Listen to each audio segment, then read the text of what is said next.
Hi everyone, it's Anya from Cooking with Plants and welcome to my channel.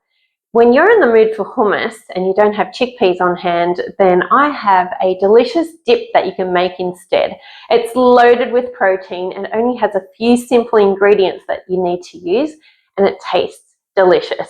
So let's get into the recipe. To make this recipe you can use a small blender, but what I'm going to use is a small handheld chopper. So it has a string on it that you can pull. It's very easy to use, especially if you have issues with arthritis or you have an injured wrist or an arm, then this is perfect to use. It doesn't take up much room and it's the perfect size to make a dip. So this dip is only going to use 4 ingredients. I like to keep my dishes very simple and very tasty, and best of all, I don't use oil in my cooking.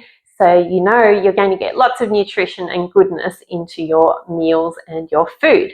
So first up, I'm going to add half a cup of edamame, which was frozen, and I've just steamed it for about 5 minutes just to soften it up a little bit.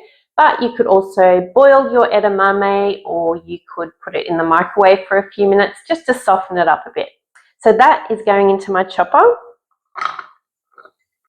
Next, I'm adding half a cup of grated carrot.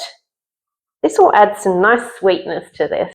To give this a delicious, slightly salty and umami flavour, I'm going to put a tablespoon of white miso paste.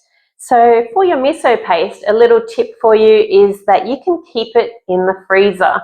It won't go hard and you can just use it straight from there as you need. This is very handy for a lot of people because I know a lot of you don't use this ingredient every day or every couple of days, so it tends to dry out sometimes when you have it sitting in the fridge.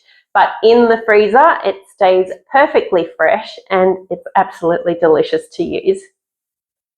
For my final ingredient, I'm going to add some fresh lemon juice. So I'm just going to squeeze that straight into here. And then this is ready to blend up. And then just chop this up or blend it to whatever consistency you like. Okay, so I like mine a little bit chunky. That's why I'm making it in here instead of a blender.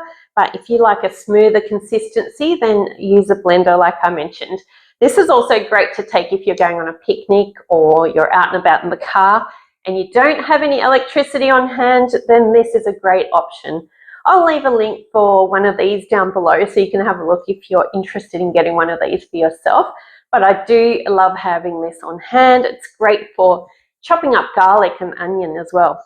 So I'm going to give this a little taste test. Onto a brown rice cracker, but you could serve this with cucumber or carrot, anything you like. It's great as a stuffing as well.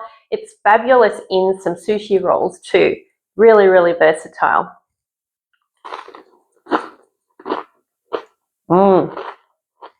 Yum. That is so packed with flavour and only a few simple ingredients.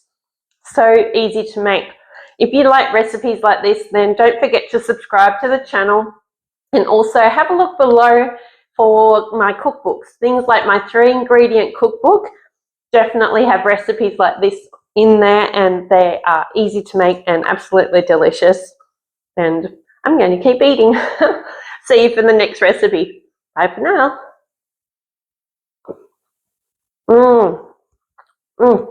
What a perfect blend of flavors. Yum.